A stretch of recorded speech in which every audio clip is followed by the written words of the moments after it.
So welcome to the last week of the Foundations of Economic Thought Open Online course hosted by the Penn Initiative for the Study of Markets at the University of Pennsylvania. We're delighted to have you with us. The session will run as always 90 minutes, beginning with a 60-minute lecture, followed by a Q&A of almost 15 to 30 minutes. You're welcome to submit your questions at any time using the Zoom Q&A feature. Today's session features Jennifer Burns, Associate Professor of History at Stanford University, who will be speaking about the life and ideas of Milton Friedman. She's an historian of 20th century US, intellectual and political life. Professor Burns' research focuses on the intersection of markets, state power, and political ideology. She's the author of Milton Friedman, The Last Conservative, published in 2023, which is the first full biography of the influential economist and a major new interpretation of his place in American intellectual and political life. Her talk will explore Friedman's evolution from an academic economist to a leading public intellectual and policy advocate. And drawing from her recent biography, Burns will examine his early academic influences, his controversial public proposals, his role in the monetarist-Keynesian debates, and his enduring impact in political and economic thought in the United States. So please, Professor Burns, go ahead. Hi, everyone. Really pleased to join this illustrious group of scholars and professors and to be part of your course. Thank you for that nice introduction. As was mentioned, I'm an associate professor of history at Stanford University. I'm also a research fellow at the Hoover Institution. I'm the author of two books. The first is Goddess of the Market, Ayn Rand and the American Right. And this was an intellectual biography of the influential novelist and philosopher, author of books like Atlas Shrugged and The Fountainhead. And just I want to confirm with the organizers, thumbs up, you can see my slides, you can see my screen. Yes. Okay, great.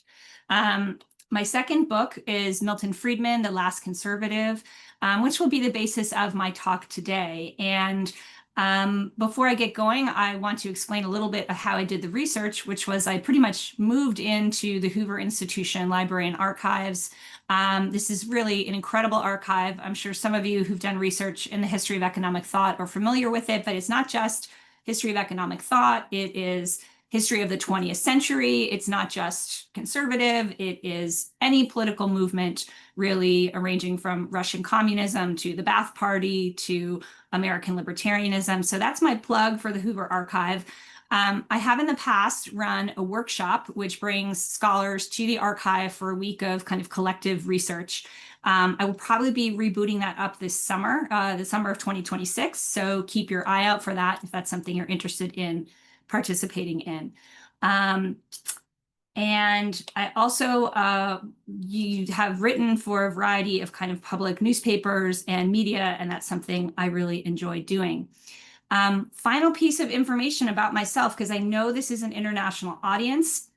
In March 2026, I will be teaching in the Stanford in Santiago program. So if there are any Chileans out there who will be in the country and would be interested in connecting with me or my students, I'll be creating kind of an immersive course that looks at some of the history of economics in Chile, but also tries to get the students out to both places where history happened and institutions that are sort of actively working in the country today. So I'd be happy to hear from anybody who has those connections. Okay, so my understanding is that some of you have been here for this very rich course taking you through the history of economics. Some of you may just be joining for today or may have missed an episode here or there. So I'm going to try to pitch this so whether you've been along for the ride the whole time or you're a newcomer, you can still get something out of it. My goal today is to help you understand some of Friedman's major contributions, not all of them. That would be impossible. For that purpose, I can recommend a very good book. So yes, understanding some of Friedman's major contributions, then understanding his place in 20th century economics, and then understanding how his ideas connected to a larger political movement that we might call in the United States conservatism, or as the syllabus has it, quote, market counter reforms. Okay, so let me start with the basics. Who is Milton Friedman? You probably know him as a Nobel Prize winning economist. You may know him for his famous attack upon the Phillips curve, for the theory of permanent income, for the monetarist dictum, quote, inflation is always and everywhere a monetary phenomenon.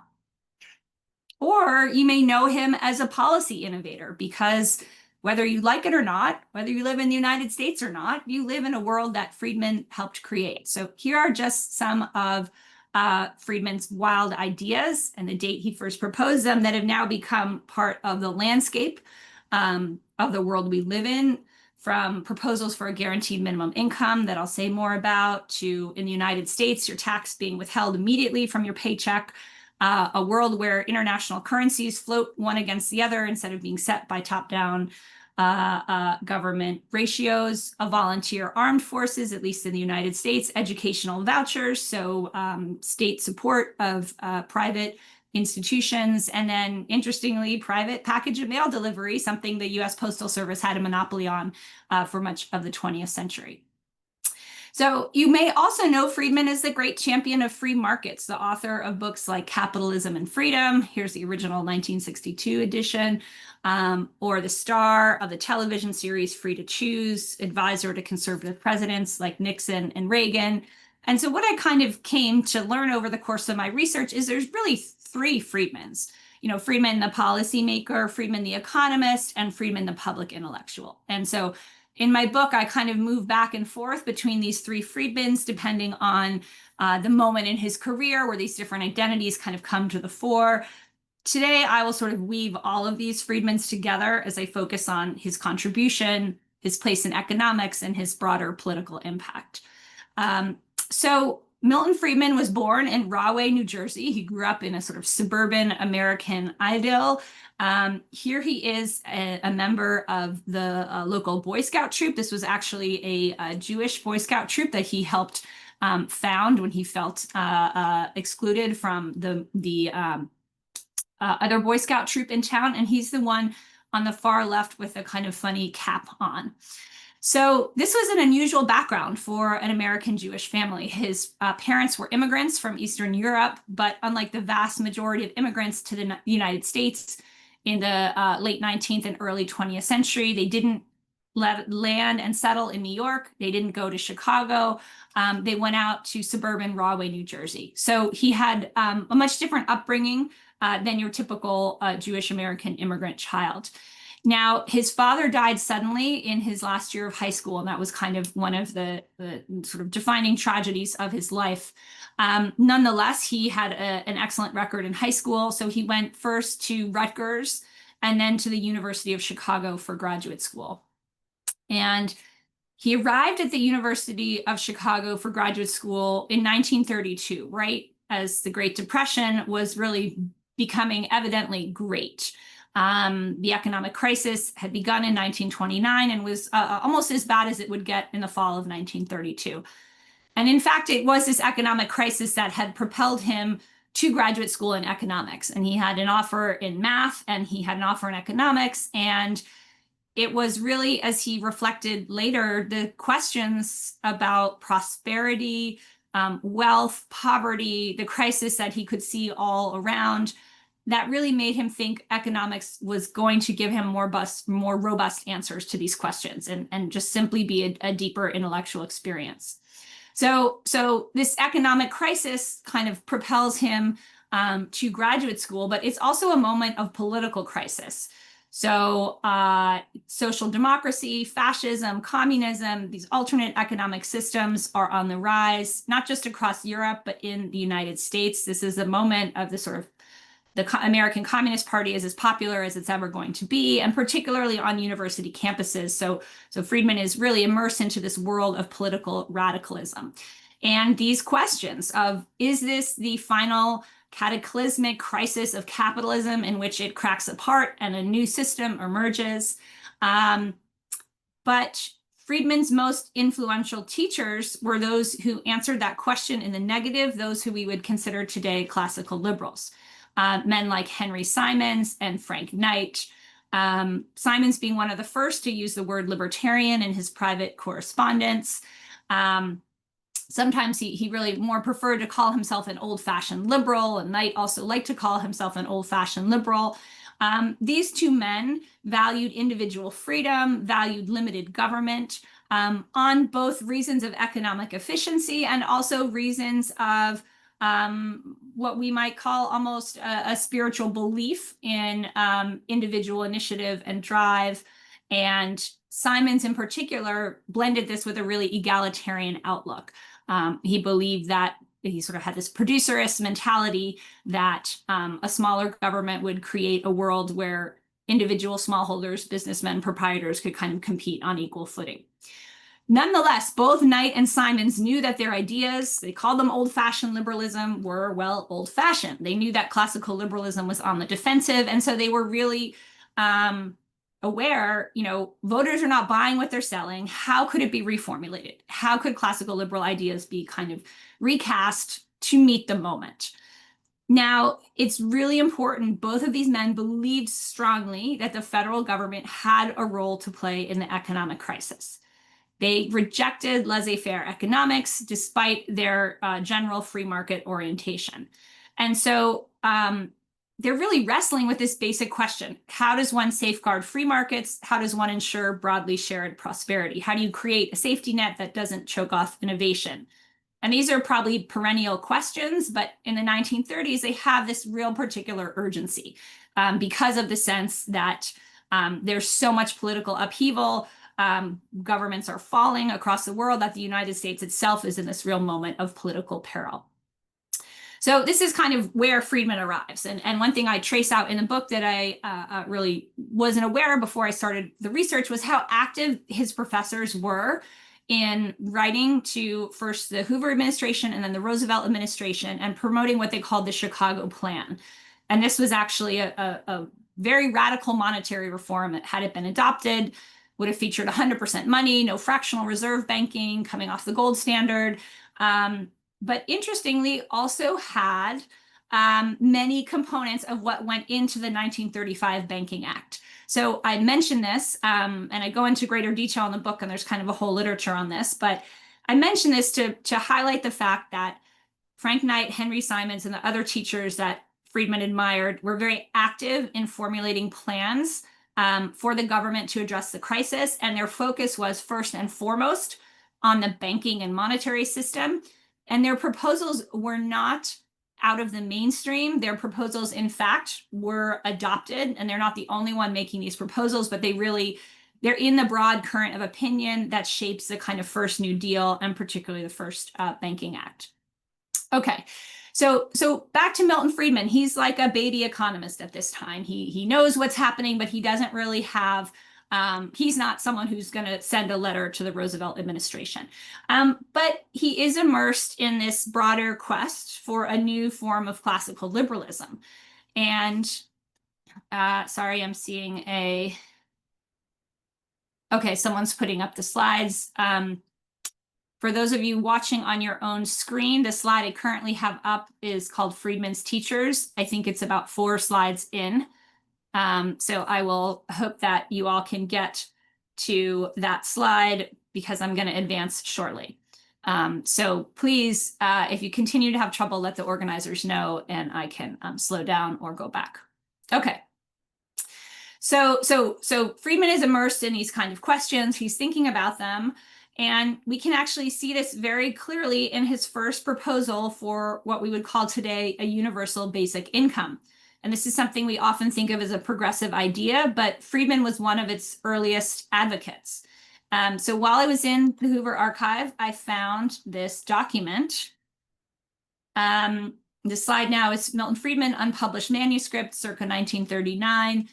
If you're able to zoom in on the title, you'll see it's called A Plan for Guaranteeing a Minimum Income to All. And I found this document and I was like, what's this? I've never heard of this. And so I was able to discover this was a proposal he came up with actually in dialogue with the Swedish socialist Gunnar Myrdal, who he had met in New York. And the two of them sort of had this weekend conversation, and then they followed up with a series of proposals and letters. In the short term, it really went nowhere. But this is Milton Friedman's first ever policy proposal.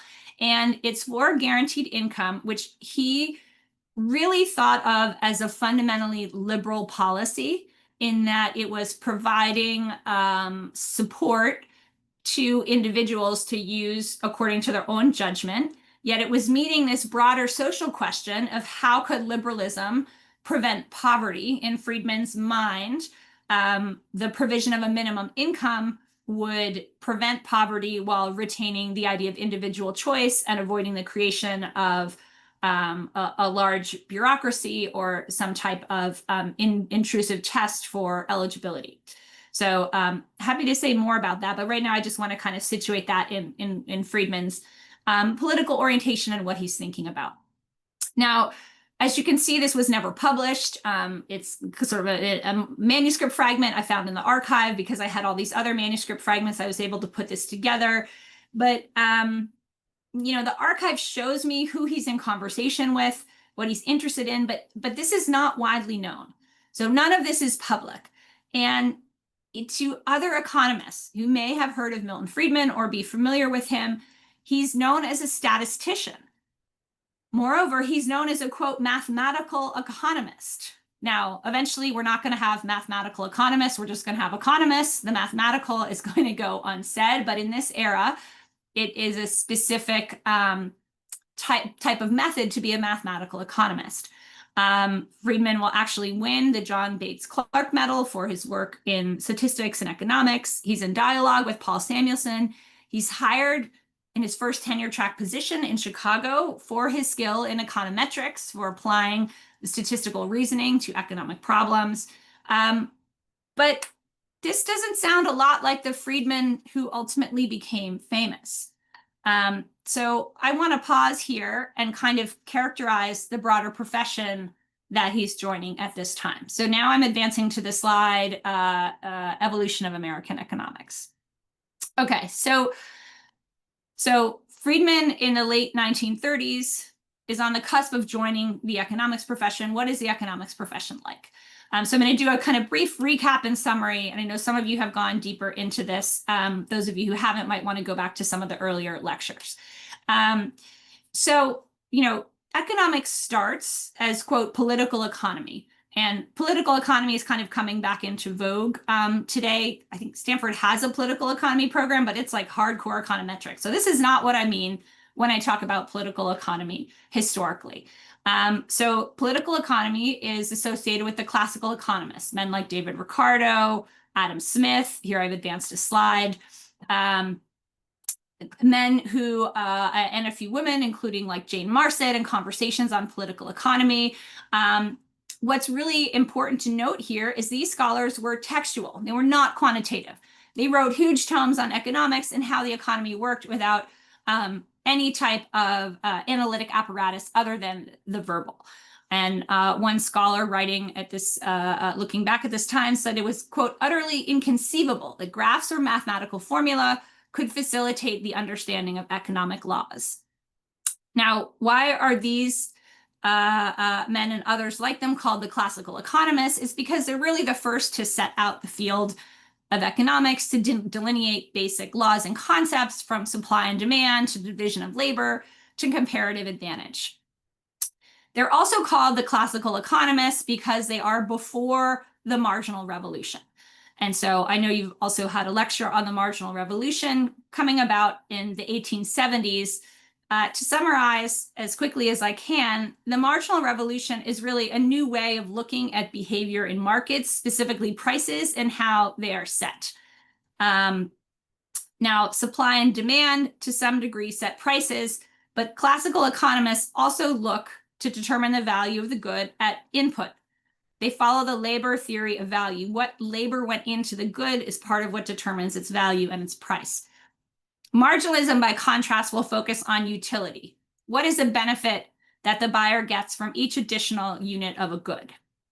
Now, the problem is that utility, or utils, there's the whole debate, is this an actual unit of something, is really almost can't be measured. It's sort of intrinsically problematic. If it's measured at all, it shows up in the price that you pay.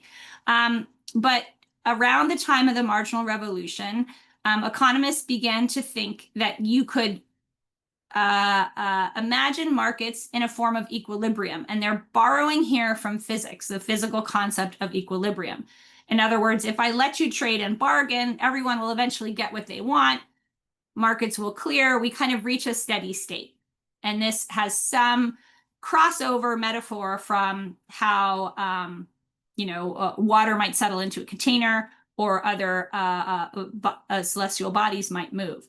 Now, here's the thing. The marginal revolution is going to open the door to mathematical reasoning. So I've advanced to economic life as geometry.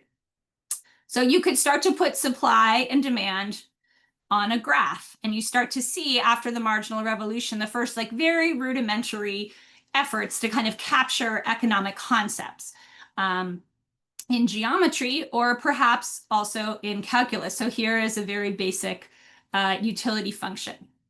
Now, during the marginal revolution, math begins to creep in around the edges of economics.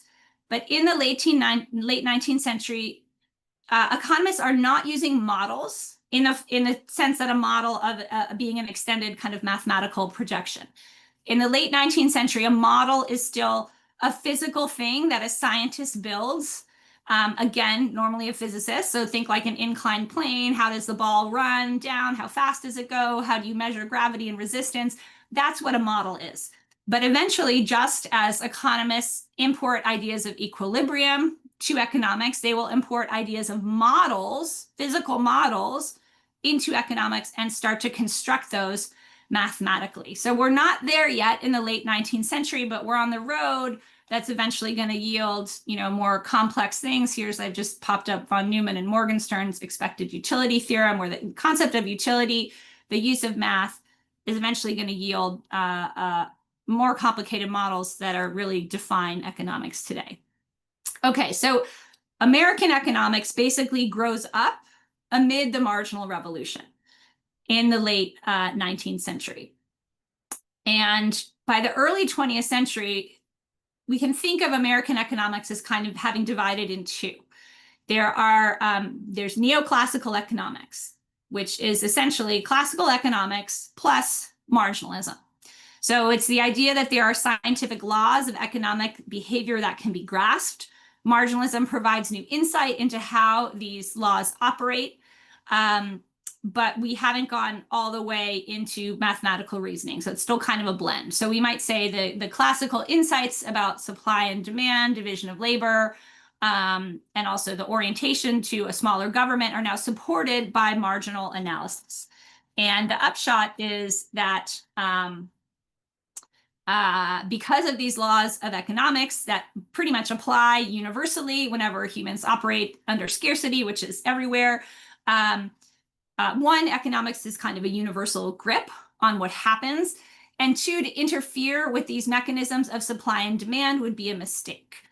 And so this neoclassical outlook is very much defines Frank Knight, one of Friedman's teachers at the University of Chicago. I've advanced the slide again.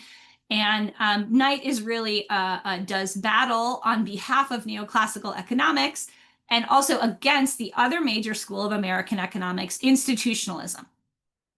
So institutional economists who are very dominant in the 1920s, follow the idea of supply and demand, but they think that it doesn't really encapsulate everything that's happening. Markets are complex. They're influenced by society. Economics might change as societies change, and also economic knowledge might change. For instance, competition might be less relevant in an advanced economy than an emerging economy. And ideas that are appropriate to pre-industrial or industrializing societies might no longer apply once a society reaches a certain level of prosperity. So these ideas of, hiring yourself out via contract and settling your wage based on prevailing supply and demand, this might not work in a situation where laborers are immigrants or they're penniless urban workers. That sort of economy might actually be inefficient and harmful. And you might need government intervention to make it more fair or to make it work better. So institutional economists are very much linked to the political movement for progressivism, which is really a good government reform movement that springs up to meet the demands of mass immigration. And so, one wing of progressivism is like municipal charters and streetcar fares and eliminating the boss system in politics. Another piece of progressivism really goes into economics and sort of providing economic analyses of what's happening and suggestions for reform to kind of manage the process of industrialism. And industrial economists often, institutional economists often use the word social control. So if you're reading anything in the 1920s, 1930s, if you're reading any piece of historical economics and they're talking about social control, they're an institutional economist. And the idea is that the processes of capitalism need to be managed and controlled, and that economists, as experts in how these work, are really the ones who should do the managing and controlling. Now, incidentally, it turns out many of these institutional economists are also eugenicists. This is a very a broad current in American intellectual life at this time. So believers in selective breeding. So not only should the economy be managed, but maybe we want to manage our populations as well. So if we're looking at this spectrum of more government control to less government control, Frank Knight and the neoclassicists would be less government control, and the institutionalists would be more government control. So this is the rough map of American economics when Friedman enters graduate school in 1932. But there's another thing happening, which is the Great Depression. So 1932, fall of 1932, unemployment is about 25%. Bank runs are starting. They'll get really bad the next year. The stock market crash happens in 1929, and then you see a general slowing of industry. So everybody knows this is a new and bad problem. This is past the point of the traditional business cycle or a traditional slowdown. But here is the problem. Economists don't have a good explanation for what is happening. They don't have a good explanation for why it's lasted so long and for why it's happening right now. And in fact, the Great Depression ends up deeply discrediting institutional economists. Men like Wesley Mitchell, who's perhaps the arch institutional economist, the founder of NBER, and the author of this book, Business Cycles, The Problem and Its Setting. This just vast compendium of how to know a business cycle, how to analyze it, what it is. Business cycles are broken down into 7 parts with different subparts. And this is this kind of methodology that is taught at schools focused on institutional economists. And of course, NBER, even today, has the role of declaring when the United States is in a recession or a depression. But here's the thing, you're Wesley Mitchell, you're an expert on business cycles, and here you are in the business cycle to end all business cycles, and you didn't see it coming, and you don't have a real explanation for it, and you can't say when it's going to end or how it's going to end. And so this is a very strong reputational blow against institutional economics. But the classical economists aren't doing much better. So one of the leading classical economists, or neoclassical economists rather, who will be a favorite of Milton Friedman, is Irving Fisher, who writes up the quantity theory of money equation. Irving Fisher is on record just a few months before the summer of 1929. He says, quote, "Stocks have reached a permanently high plateau." Well, that was a bad call. So Fisher is discredited, and the neoclassical economists also don't have a great set of solutions for an economic downturn of this magnitude. They tend to think the system will right itself. But the depth and the length and the severity of the Great Depression really makes this explanation not politically tenable and not even really economically tenable.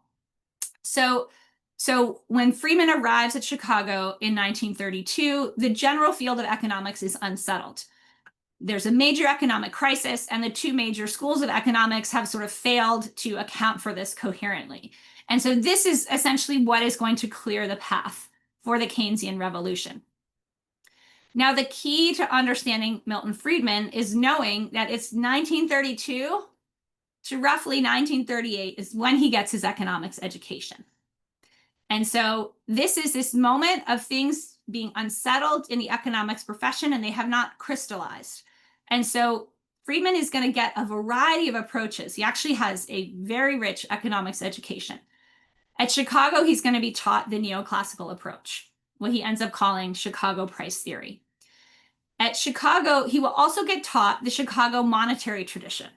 And this is a focus on the banking and the monetary system. And as I mentioned before, it's the lens through which many of his teachers interpret the first part of the Great Depression.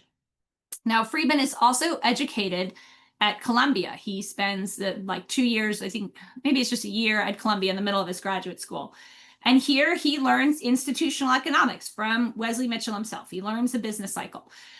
He goes to Columbia to be educated in mathematical economics. He works with Harold Hodaling, who's kind of a pioneer in this field. And Hodaling is so advanced that really they can't teach Friedman these techniques at Chicago. So he goes and learns them at Columbia.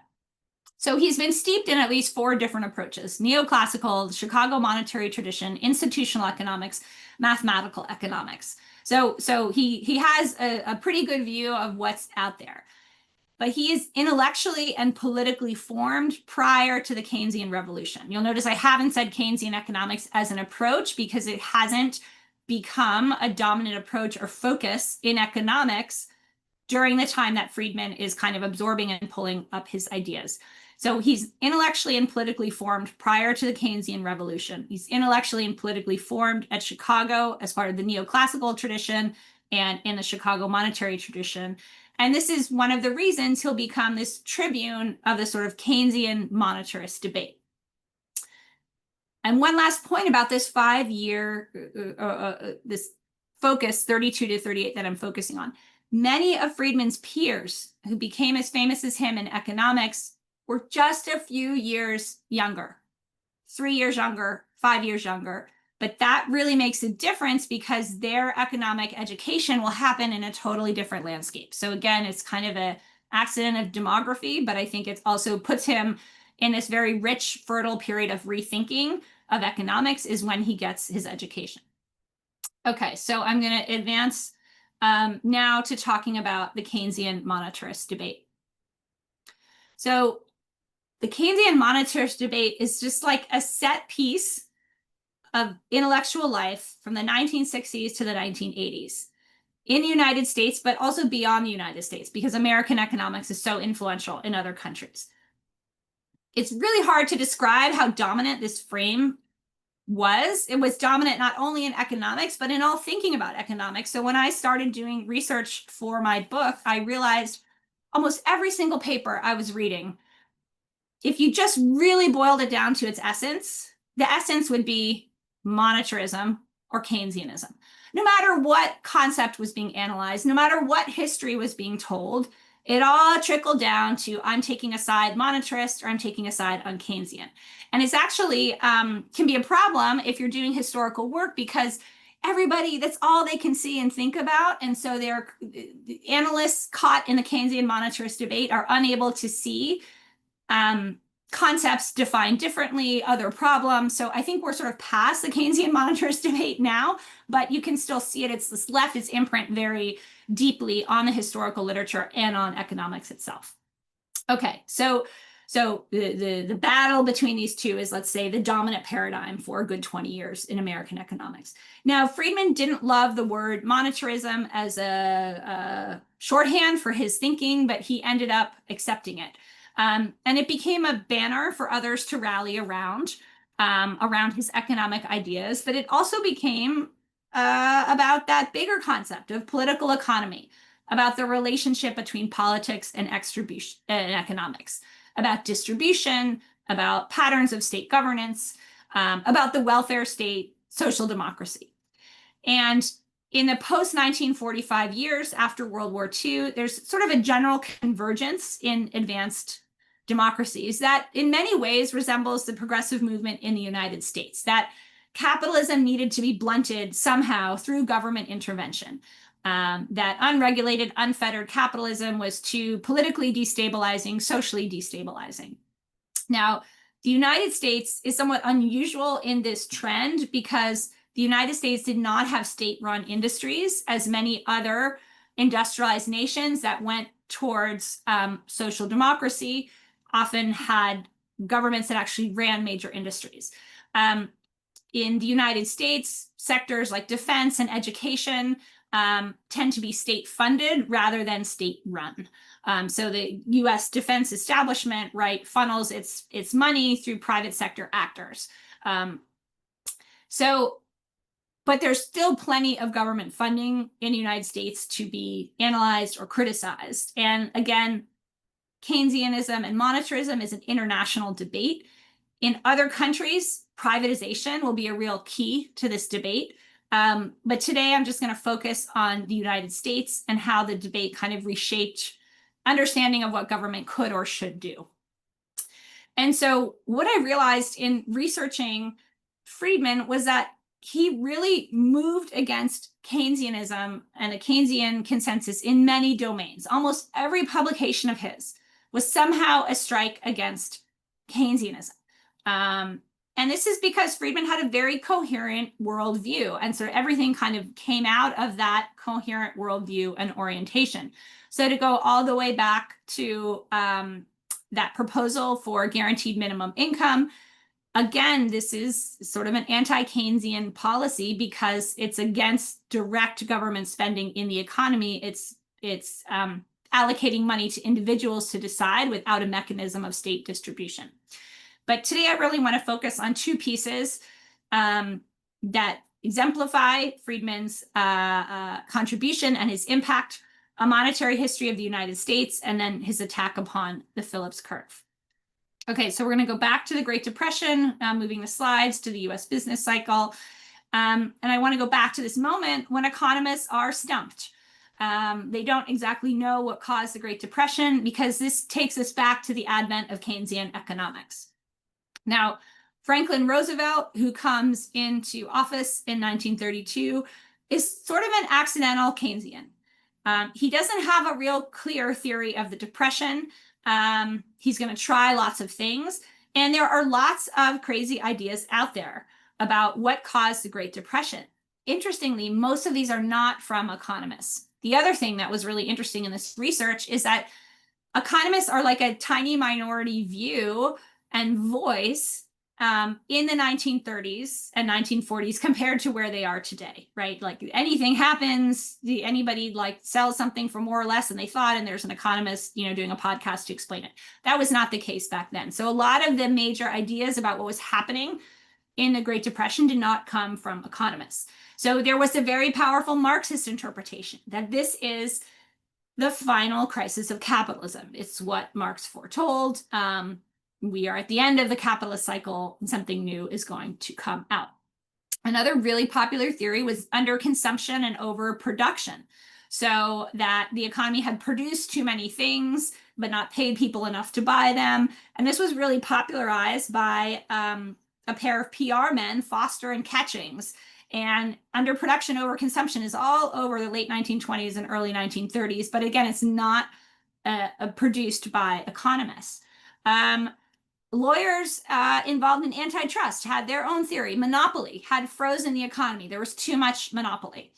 There was a whole argument about the end of the frontier, this idea of secular stagnation. The American nation grew through its expansion westward, and now that this frontier had been settled, the frontier was closed, westward expansion was no longer possible. There would be no engine of economic growth. And eventually this will become associated with some economists, and this piece will get folded into the Keynesian revolution. There are also a variety of monetary explanations, and I've touched upon the Chicago monetary analysis. They didn't really promulgate that publicly, but there were kind of, I would say, folk understandings that money was a problem, right? And so people were somehow clutching towards this, and that there was not enough money to go round. And so you see a whole bunch of sort of grassroots efforts to get around this. I'll just show a few slides of many different organizations started issuing scripts. So advancing the slide, here's a script by the Daily Princetonian, the college newspaper, basically sort of creating their own money. Guaranteed by the Daily Princetonian. Here's the Crescent City Chamber of Commerce, putting it on a shell. I mean, we're kind of, going back to the very first currency in the United States. The point being that there was room in this time for all kinds of homegrown explanations and understandings because there wasn't a clear kind of narrative or explanation on what had happened. Okay, so FDR was experimenting with various programs. Let me go back to this graph for a minute. So FDR comes into office. He's maybe, we'll say, an instinctive Keynesian. He doesn't have a clear theory, but he figures he better do something. So there's various spending programs, public works programs. He does the whole monetary and banking reform in the early part of the New Deal, and things are working.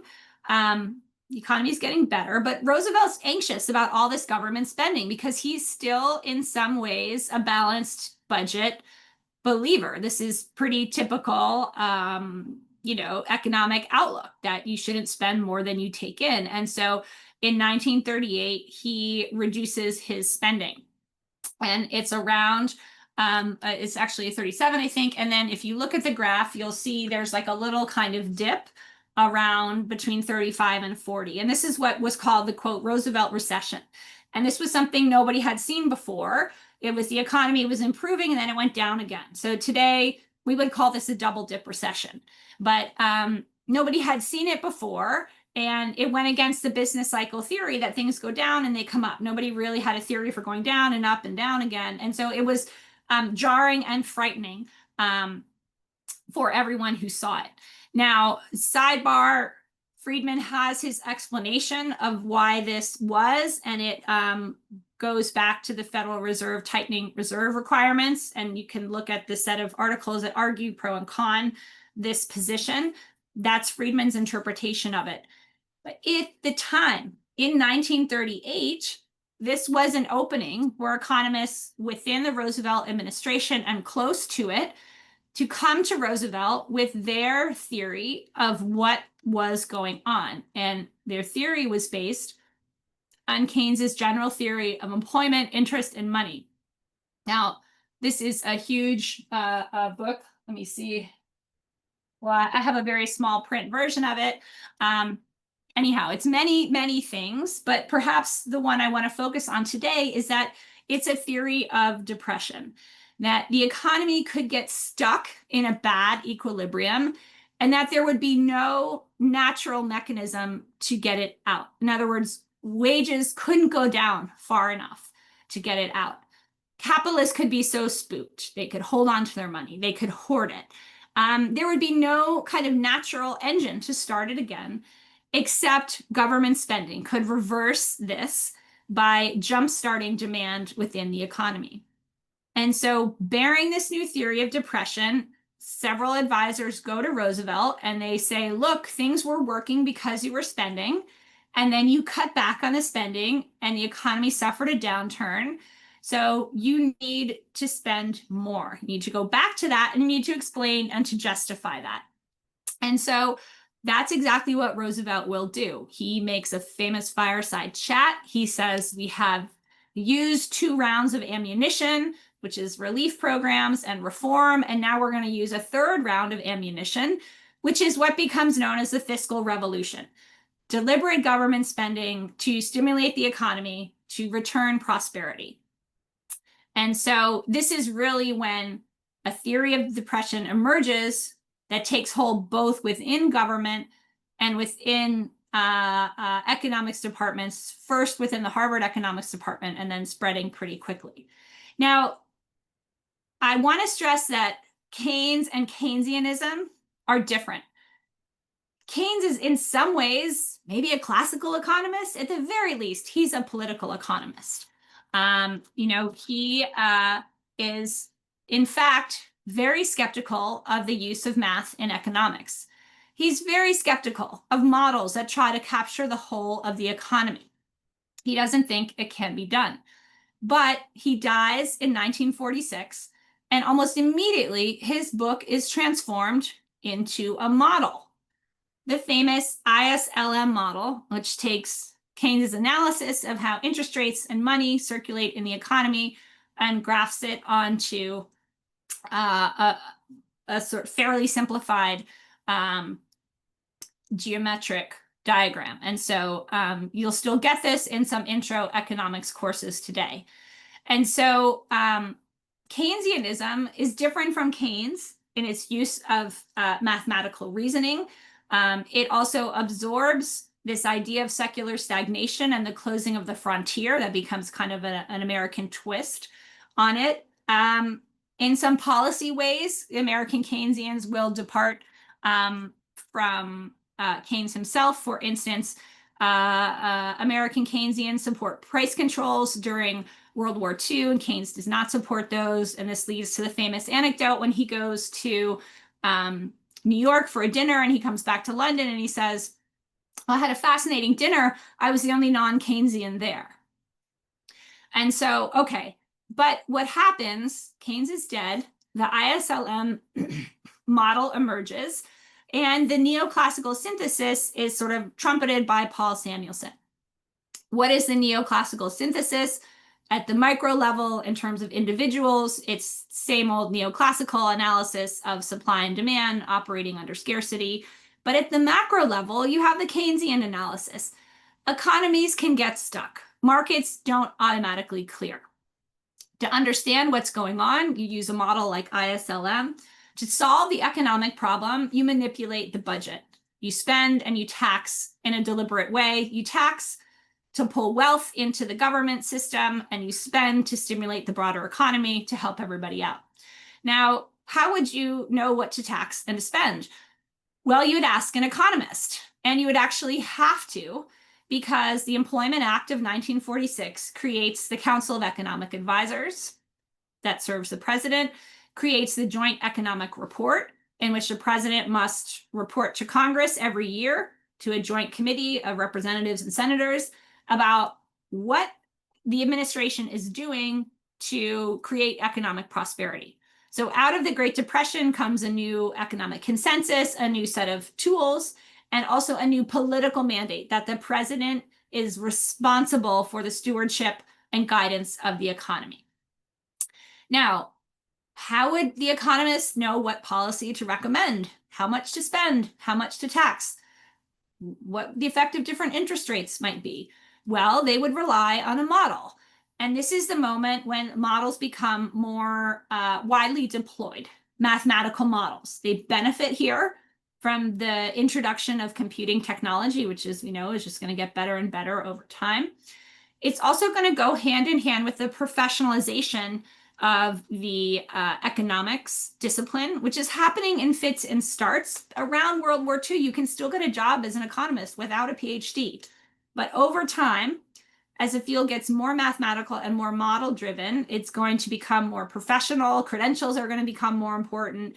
And also the influence of the economics profession is going to skyrocket because they've now been literally built into the federal government, and the federal government has become bigger than ever before, courtesy not so much the New Deal, courtesy of World War II, but nonetheless, you now have economists in the position they've occupied sort of ever since as kind of counselors, guidance, guides to policymakers at the highest level. Okay, so this is the moment, 1946, that Friedman is hired back at Chicago as a tenured professor. And as I said, he's hired because he looks like someone on the cutting edge of the introduction of math into economics. He looks like someone who's going to lead the Chicago department in this direction. But Friedman backs away from math. He doesn't find it convincing. He doesn't find it intellectually convincing. He thinks that models are created to kind of satisfy the model builder, not really to tell you anything about the world.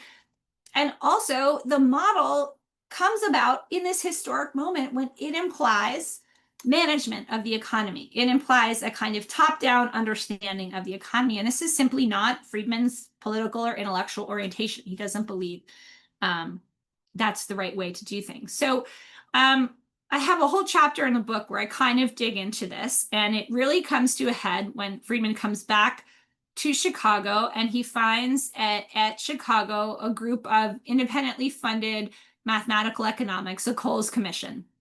And they're linked to the Chicago department, but relations between them are very unsteady, and they quickly become hostile. And I kind of talk about this in some detail, both the intellectual differences and the interpersonal differences.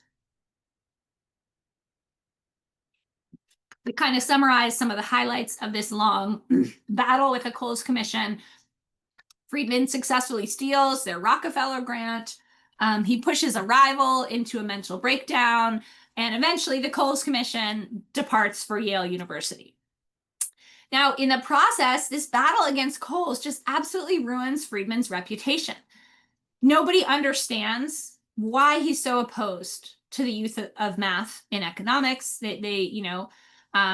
He's scoring some points with his criticism, but it's not enough to turn the entire field away from what seems like a really promising approach that is not coincidentally enhancing its reputation outside the academy and in the halls of government. And so Friedman looks like somebody who was on the cutting edge of the field, who, because of political prejudice or ideological prejudice, turns against math. And he does something completely unpredictable. He turns to monetary economics. And he goes back to a question that everyone thinks is settled. What caused the Great Depression? And Friedman never embraced what became known as the fiscal revolution. He never embraced the idea that the federal government needed to support demand in the economy.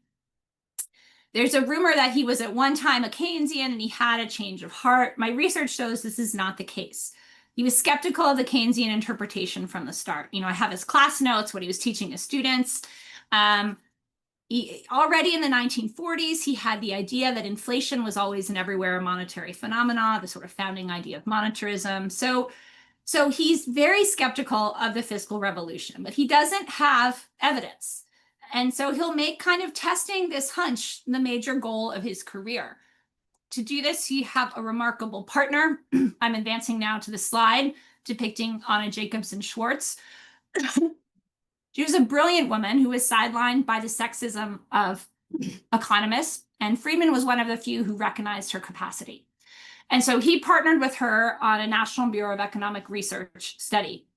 And incidentally, one of my theories I have of why Friedman was able to work with Schwartz is that Chicago had a tradition of always having a female economist on the faculty. So he was one of the few men of his generation who grew up with intellectual authority figure who is a woman. So I think that actually paid real dividends.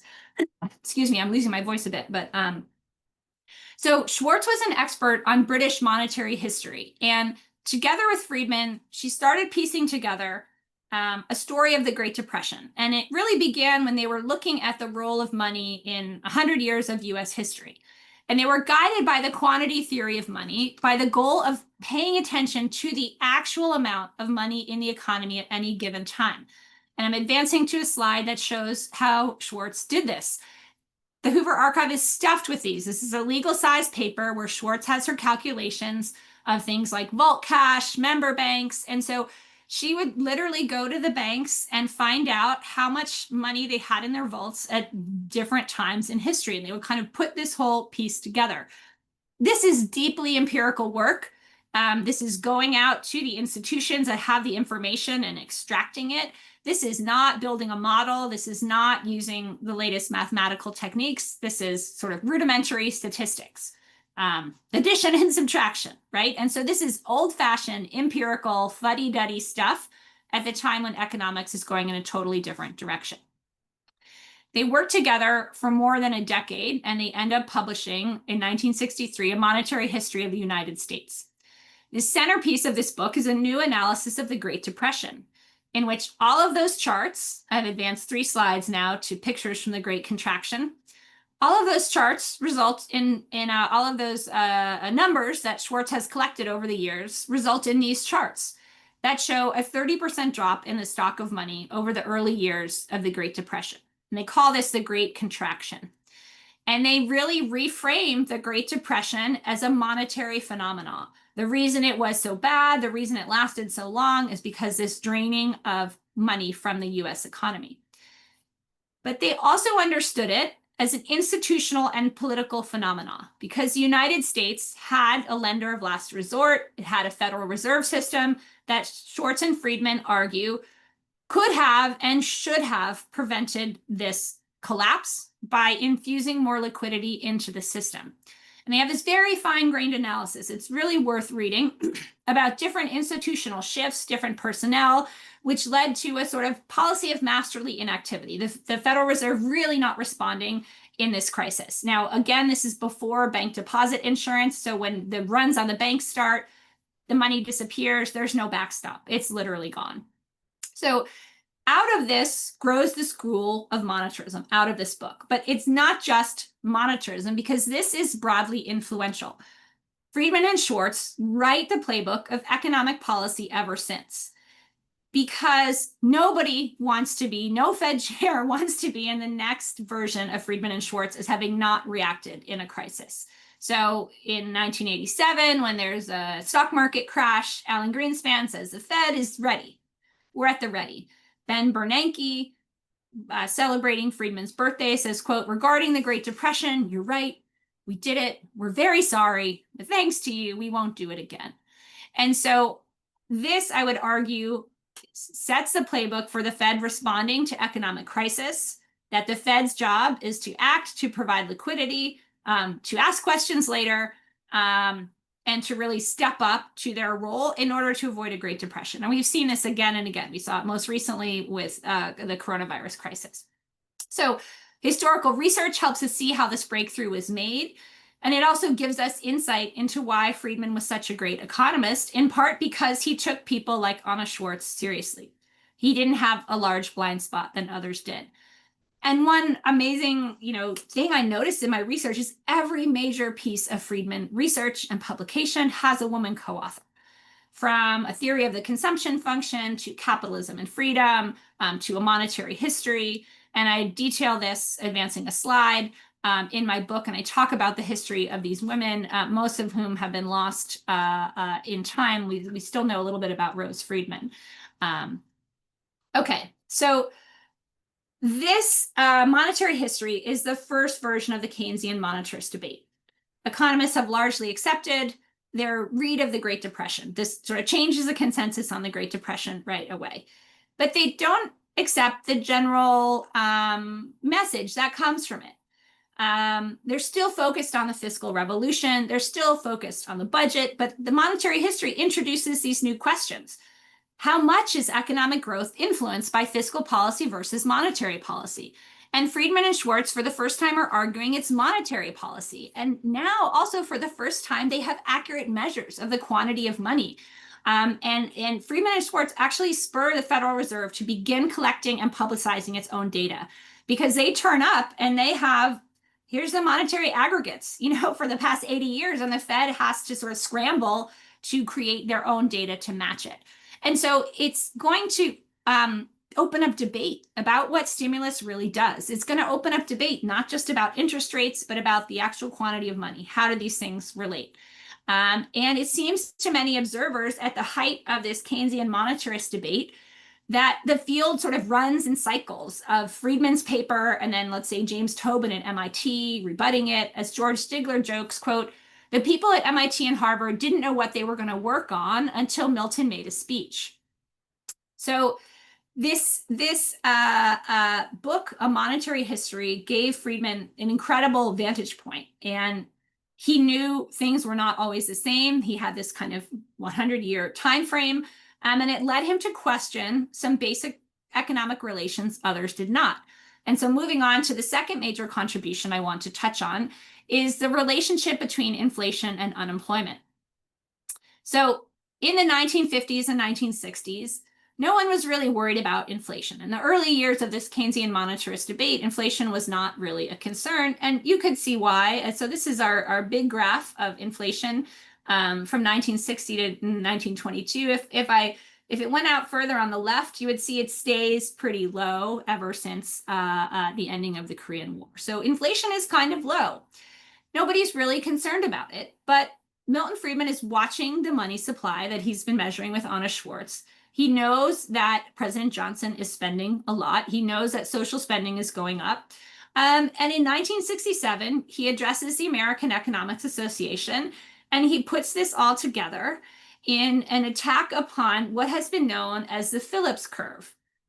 The Phillips curve is a conceptual relationship that shows there is an inflation and unemployment trade-off. So if you want to raise inflation, if inflation goes up, employment also goes up. And so you can kind of trade these things against each other. And so there's a temporary trade-off basically between inflation and unemployment. And so inflation isn't really bad because if you get some inflation, you get more jobs, you get more employment, and that's good. And if inflation gets going and isn't, is higher than we like, we just use price controls. So this is kind of the state of the art thinking when Friedman gets up and gives his speech to thousands of professional economists. And he argues here, quote, there is always a temporary trade-off between inflation and unemployment. There is no permanent trade-off. There is no permanent trade-off, he argues. Price controls don't work. And the reason that inflation is dangerous is what he calls, what it becomes known as the accelerationist thesis, that once inflation begins, it develops a tempo and a mind of its own. And again, this is something Friedman has derived from his historical studies of inflation and episodes of hyperinflation. But he's bringing it to an economics profession that doesn't really believe this is how inflation works. He will also introduce the concept of a natural rate of unemployment. He says unemployment is not related to monetary supply, monetary expansion. It's rather dictated by sort of secular forces in the economy. And so you can't just change it artificially by increasing economic stimulus. You could increase it temporarily, artificially, but once you start increasing inflation, once in the beginning, everyone has more hiring, there's less unemployment, but eventually inflation starts to create uncertainty and it starts to raise the cost of all goods and people start to cut back. And eventually you will get high inflation and high unemployment. So Friedman argues that, quote, the true springs of economic growth are basic forces of enterprise, ingenuity, invention, hard work, and thrift. So he's kind of coming back to some of that classical economics orientation. So what then is the role of government? If government spending or government loose monetary policy can't really effectively stimulate economic growth, which only comes from these kind of secular forces, what should the government do? Well, this the second piece of monetarism that's really important, which is the federal government through the Federal Reserve should focus on steady growth in the money supply. So he suggests it doesn't really matter, maybe 4%, that would be way high today, but what matters for Friedman is that you pick a steady rate of growth and that you stick to it and that it's transparent and clear.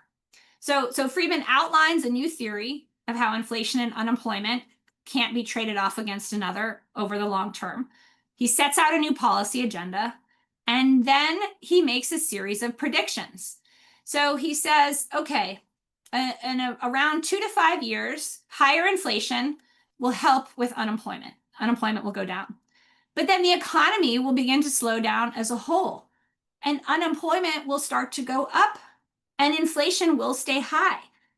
And it will then take a couple of decades to adjust. And then he goes ahead and he puts dates on it.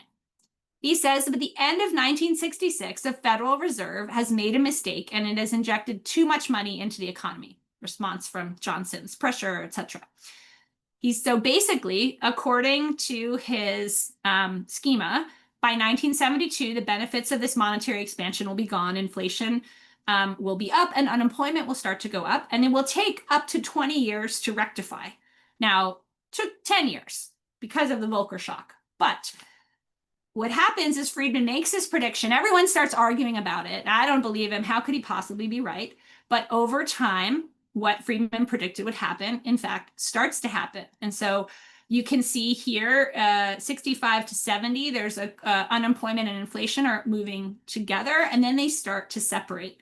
And then you start to see very high inflation and very high unemployment.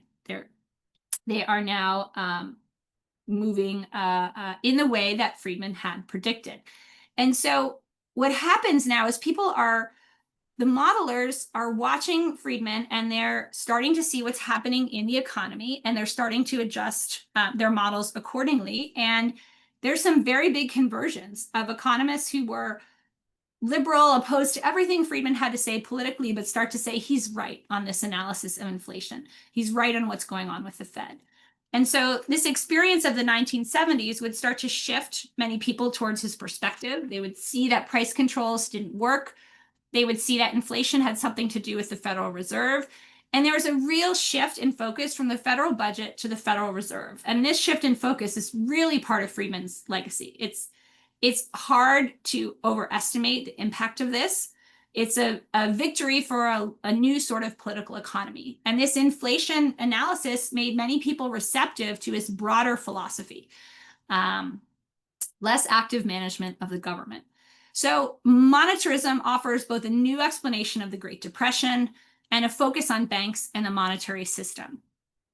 It offers a new way for how to react in a crisis and a new theory of central bank management to follow a monetary rule.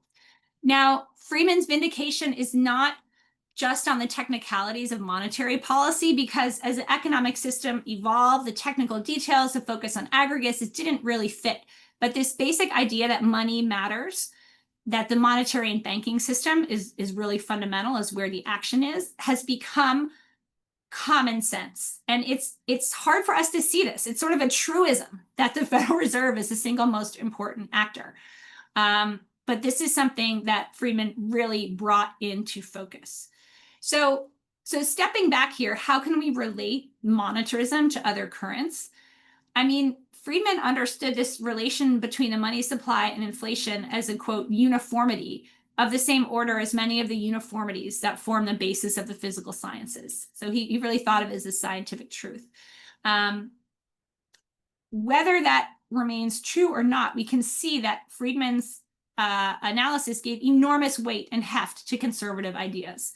So let me close quickly by talking about Friedman's broader political economy and how he became, advancing a slide to the picture of him in the White House, really a public intellectual. Here he is on the cover of New York Times Magazine, kind of depicted as running the world. I want to stress he's not just a pundit, that his ideas really got translated into policy. And so to illustrate this, let me just touch on this 1939 manuscript once again. What happened to Friedman's proposal? In the short run, nothing. In the 1960s, it was resurrected as the negative income tax, which he publicized in Capitalism and Freedom. Became one of the most popular policy ideas of the day. It's a complex political story, which I tell in the book. It emerged as the earned income tax credit, which Ronald Reagan called the best anti-poverty, the best pro-family, the best job creation measure to come out of Congress. And this became the basic architecture of much policy to follow, from the child tax credit to coronavirus relief. And so this connects to two other themes I develop in my book. First, how his ideas reverberated beyond economics and beyond conservatives. And this is still happening today. EITC or UBI has been broadly discussed. The abundance movement and liberalism, I think, is picking up many of Friedman's ideas about regulatory capture.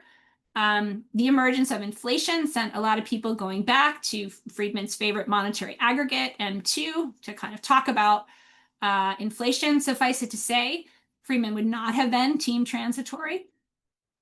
I also want to emphasize how Friedman's policies were unified by a single insight, and this basic cast of mind to sort of put prices in the center as the mechanism of policy, and this philosophical belief in devolving responsibility downward and trying as much as possible to harness the power of individual choice and incentives.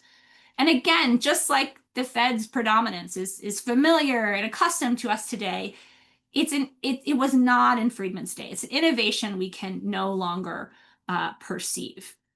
So finally, I know you're wondering about the title. Why am I calling him a conservative? And I think there's a couple ways I feel comfortable doing that. One is from the economics, as I've explained today. Monetarism is really based on an older method of empirical research and an older idea of the quantity theory of money, and it arrays itself against the Keynesian revolution. So he literally conserved an older way of thinking about and doing economics. And also it's political. And in the United States, he allied with political figures, intellectuals, and politicians who were conservative.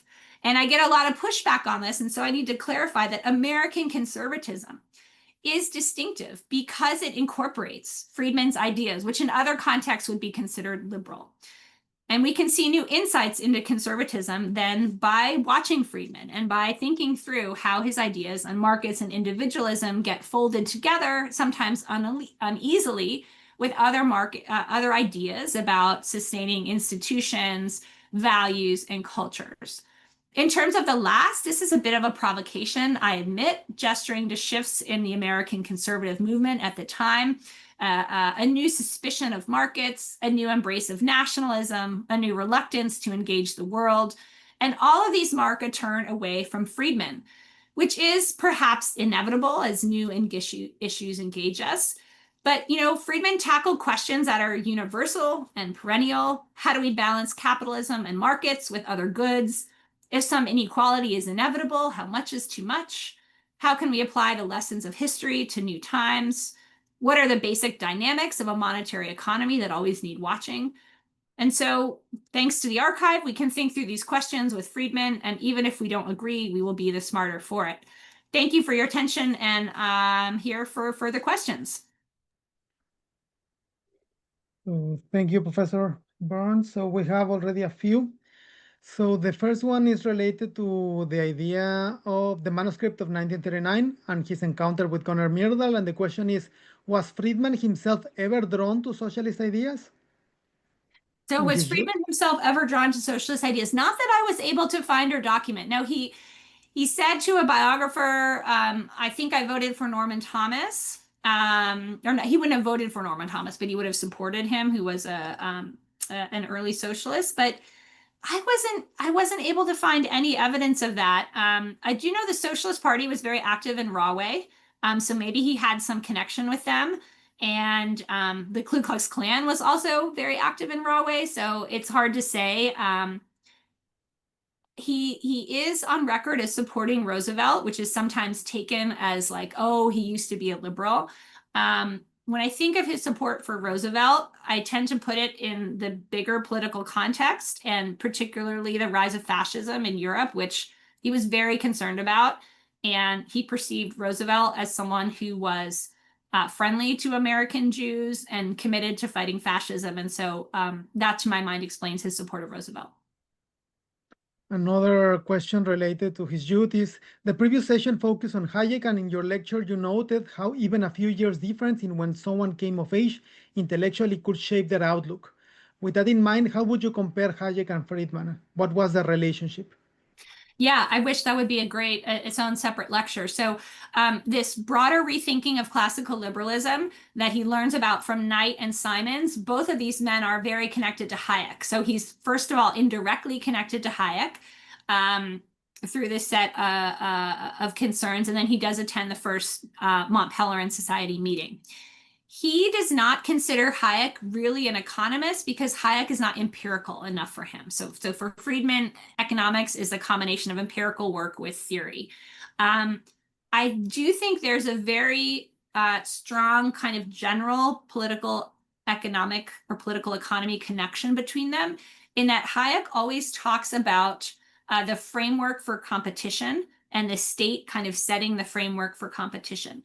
That's similar in some ways to Friedman's argument for rules over discretion, which he really sharpens in monetary policy, but I think is a bigger framework. So rules are important because they're transparent, they're known, and they reduce the power of the individual discretionary policymaker. And so Simons is the first to lay out rules versus discretion in a time when he's very influenced by Hayek. So it's a mixed portrait in that they're friendly personally. They have an economic rivalry because they do economics very differently. Hayek thinks Friedman is a total inflationist. Friedman thinks Hayek isn't really an economist. But when you step back and think of them more on the level of political philosophy, they're saying a very similar thing, which is we definitely need a state. The state can do a lot more than a total minimal state. But when it does more, it should do it in a rules-based way rather than in a discretionary way. Now we have two questions that are related, given the original youth work that Friedman did. The first one is, could you comment on Friedman's role in developing the income tax withholding system during World War II? How did he view that contribution later in light of his broader critiques of government intervention? And the related question is more or less the same, but with the proposal of guaranteed minimum income. How did he later he saw that proposal himself? Yeah. So the tax withholding was really something he did as a technical working for the Treasury Department. He understood it as part of the broader fight against fascism.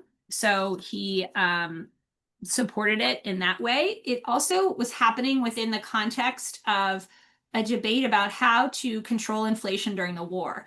And the Keynesian approach was price controls, and the Treasury approach, where Friedman worked, was raising taxes. So taxing to pull extra money out. And the problem with inflation in the war was you had people making good wages at wartime factories, but everything was being rationed and turned towards a war effort. So you didn't have anything to buy.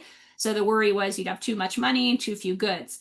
And Friedman really felt it's better to tax that money away than to set up a price control apparatus. So in that context, he's perfectly comfortable doing it. And his wartime advocacy of taxing to prevent inflation, I don't see as contradicting the monetarist analysis, because you're in a very unique economic situation. And then Rose Friedman says it's your fault, we have all these taxes, blah blah. And so he kind of says, oh, I feel guilty about it. But what is happening in World War II is the United States is shifting to mass taxation. Income taxes before hit only the very wealthiest, and in order to pay for the war, they're shifting mass taxation. Friedman, I don't think, understands at that point that once you implement this mass taxation system, there's no going back. For him, he wants to defeat the Nazis. Now, the second question about UBI and guaranteed minimum income, I was really surprised with the consistency with which Friedman talked about that. He talks about it at Mont Pelerin. He talks about it in Capitalism and Freedom. He talks about it all throughout the 60s. When it finally almost comes to policy in the Nixon administration, there's a lot of log rolling and different things that happen. And he decides the way it's coming out, he doesn't really like it. When it comes out as the EITC, I actually didn't see, and that comes out in the Ford administration, a lot of commenting on it, but he stops. At that point, he no longer brings up a minimum income constantly as an idea. And so I think he feels like that idea has pretty much succeeded. It's gotten as far as it's going to go. It's in policy. And then he starts talking about education. And so throughout his career, Friedman is concerned about inequality, and he has two solutions. The first solution is the minimum income.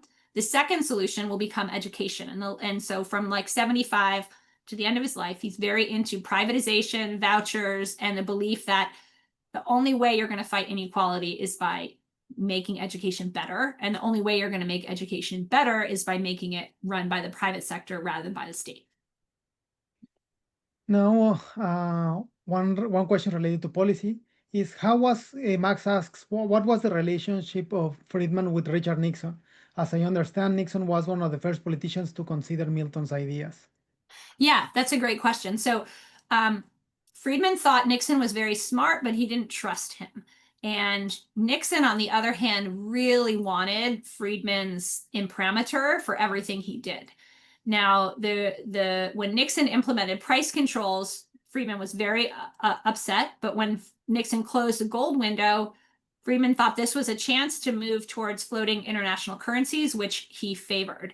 So most of the action in the Nixon administration comes through Friedman's relationships with Arthur Burns and then with George Shultz. Now, the Burns relationship blows up very quickly, and that's this whole dramatic thing in my book, and they write each other anguished letters. It's like a whole thing, because Arthur Burns is not running the Fed in anything approximating a monetarist way, and Friedman's really upset. But what I think has not really been known until my book is how close Friedman and Shultz were. And Shultz was eventually become Secretary of Treasury in the Reagan administration, as Secretary of State. And so Friedman is in his ear all the time. So almost every policy Shultz suggests or proposes has Friedman as its architect. And so while Shultz is influential in the administration, that's a bit of Friedman's influence. And eventually Shultz as well will resign because of the price controls, because he's so against those. So it's a mixed record. I think Friedman feels much more positively about Ronald Reagan than he does about Nixon. Now, a question by Jorge, who asks about the title of your book. Why The Last Conservative, with the emphasis being the last? Why it's the last? So I think it's just talking about the way that the American conservative movement has really shifted. So in the 20th century, historians sort of understood it as a blend of like sort of three things, like traditional religious values and ideas being very strong on communism, and Friedman style economic analysis, so favoring free markets and maximum individual freedom. And that's simply not a coalition that really exists anymore. It exists in pieces, and I think every day we turn on the news and figure out what the pieces are doing.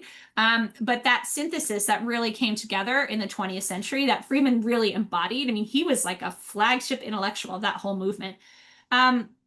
It's no longer coherent. It's no longer together in the same way. And so that was kind of a looking backward gesture.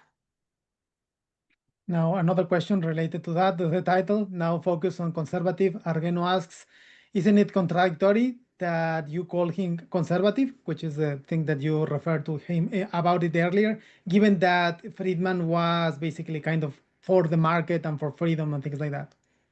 Yeah, I mean, this goes back to the very unique status of conservatism as a word and a concept in the United States. And I think in, say, we are looking globally and in terms of political philosophy, yes, an advocacy for capitalism, for free markets is often not conservative because capitalism is, as Schumpeter had it, the engine of creative destruction, right? So how could you be in favor of conserving institutions, practices, and values, and also be in favor of unregulated capitalism? Don't those things cut differently? In the United States, they've really always been seen as going together. And part of that is because it's perceived that sort of unregulated capitalism is some type of American tradition that needs to be preserved. And in part, it's because of the pressures of the Cold War that kind of pushed these things together, so that, you know, capitalism was the American way, was a tradition that needed to be preserved, and was something that we could fight communism with. I think what you're seeing now is a little bit more of a typical reading of these things in the United States, where you have, like, one example would be religious conservatives who feel like tech companies need to be more regulated because of their impact on social values. And so for the first time, you're seeing that conflict that I think is much more common in other countries, but has been less common in the United States until now, which kind of goes back to my gesturing of like, this is the last of a certain type of conservative. Maybe I should have put an asterisk, last of one kind of conservative. Continuing with the questions about Friedman's legacy and his life, Alexander asks, Friedman was noted to appear regularly on TV and had the status of a quasi-celebrity. What was the upside and downside of it? Was the cost an oversimplification of his ideas? Yeah, that's a great question. So yes, Friedman eventually becomes a kind of media star of a way that it's hard to have today, because back then you had like 3 networks and you had much fewer. In the internet, it's everyone's a little bit famous and nobody's really famous. But he was back in the day when he was really famous. He had a column in Newsweek. He had a PBS special. I think the columns in Newsweek are pretty solid distillations of Friedman's ideas and thinking. Sometimes they're moving a little bit with the politics of the day, but in general, they're pretty good summaries of much of his ideas.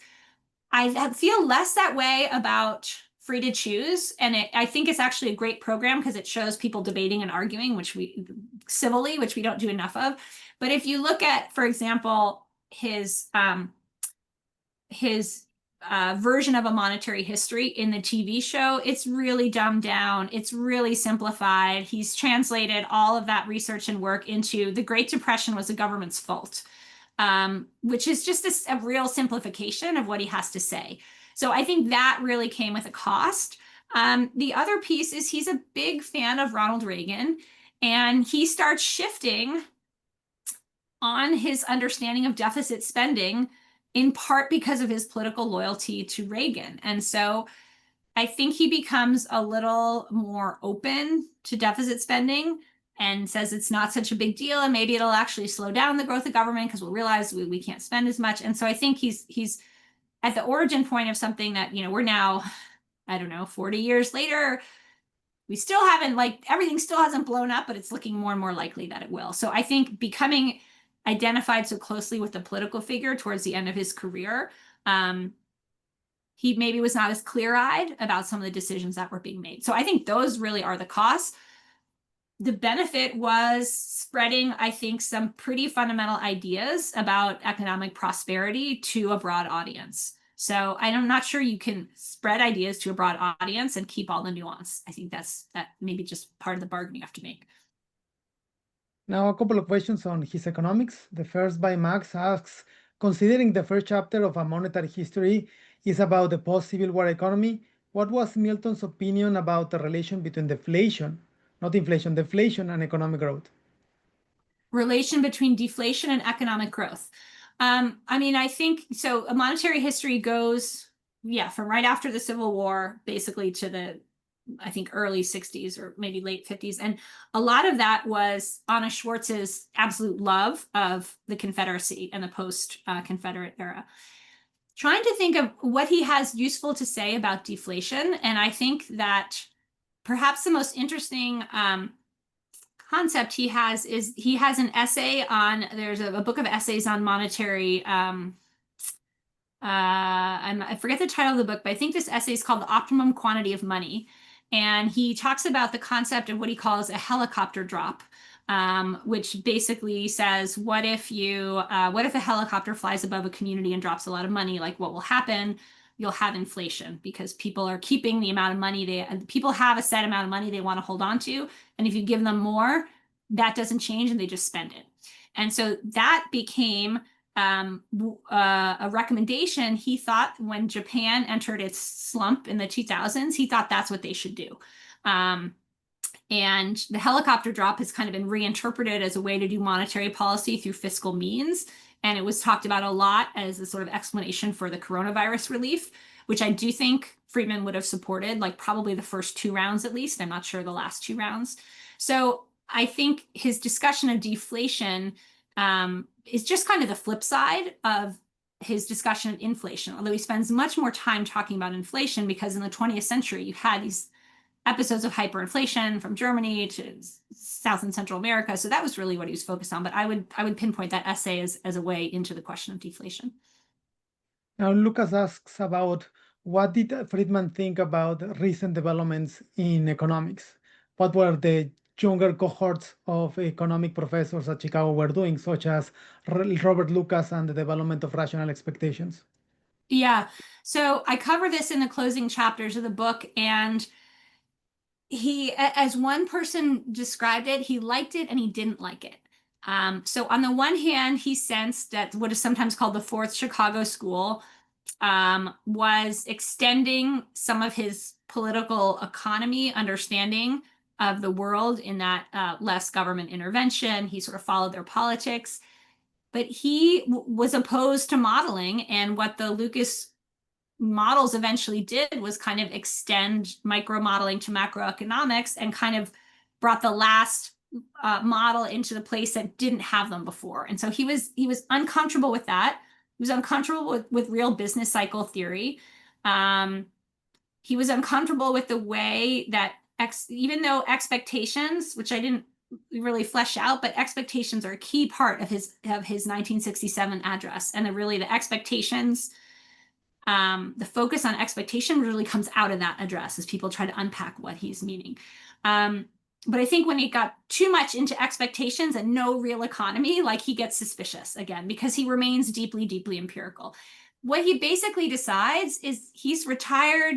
He's not going to launch a war against a Fourth Chicago School. So he's just lukewarm, but it's not something he really fully supports intellectually.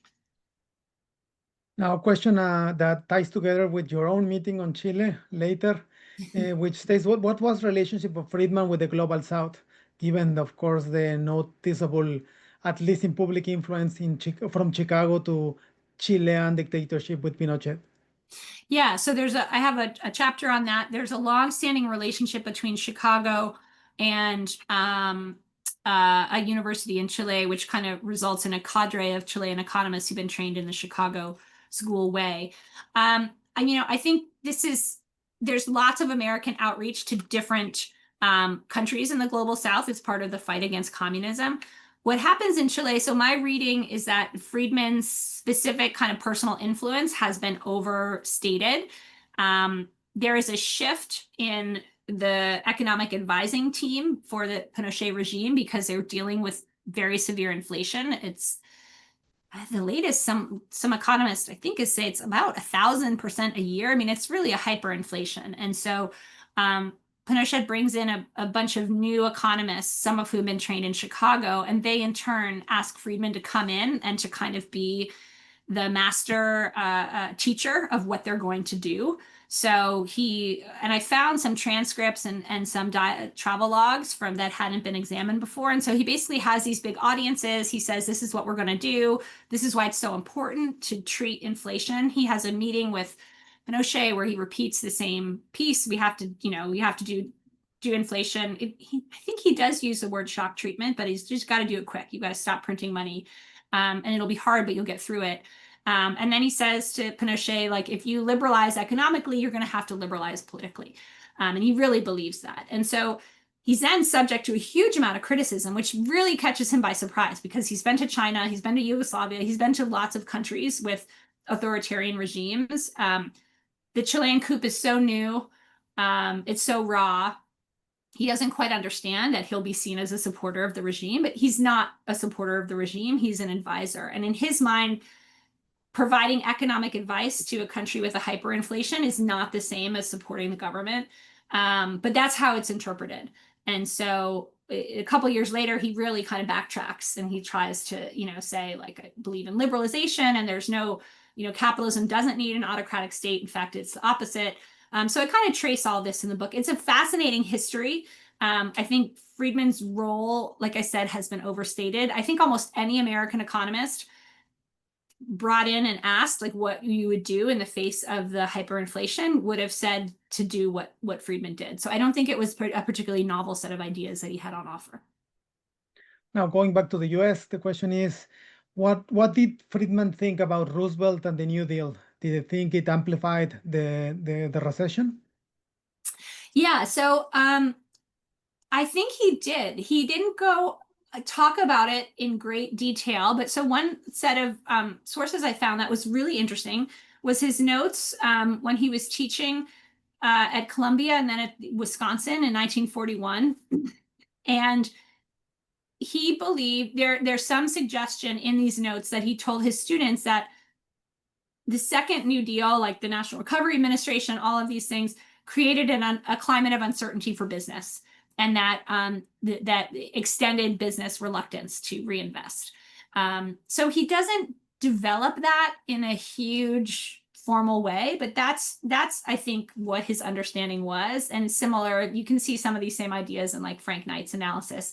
Now, they definitely supported the immediate relief programs, the banking reforms, things like that. I think it was in Friedman's mind and that of his teachers, there's different segments of time, and there's like economic emergency, what you need to do in an economic emergency.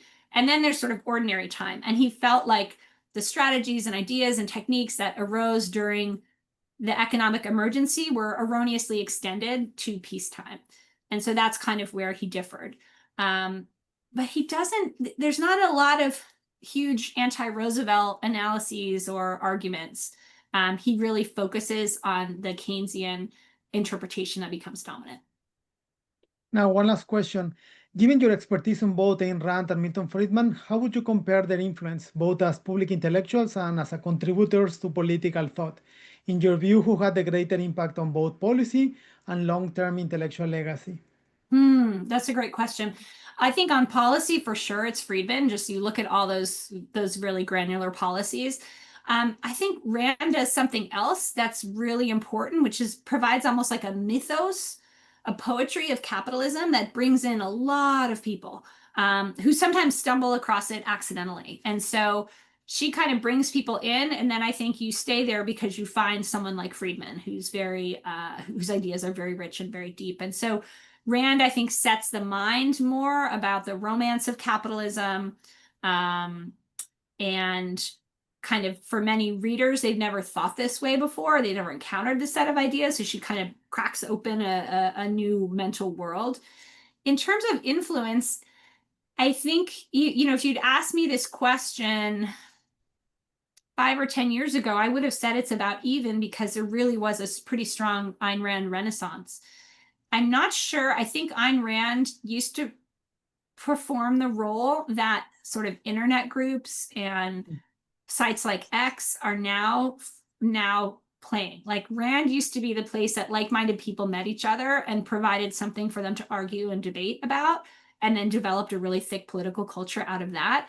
I think but I think she's been usurped in that way. Whereas I do think Friedman's ideas are still sort of unfolding. So I think in the end, I'm going to give the vote to Friedman, but that's a really interesting question to think about. So thank you for that. So thank you, Professor Burns. Thank you all the attendees. So we have come to an end to the session. Thank you. Enjoy the rest. And reminder that we will close next Thursday with Jesus talking a little bit about recent trends in economics and what was in the future for the profession.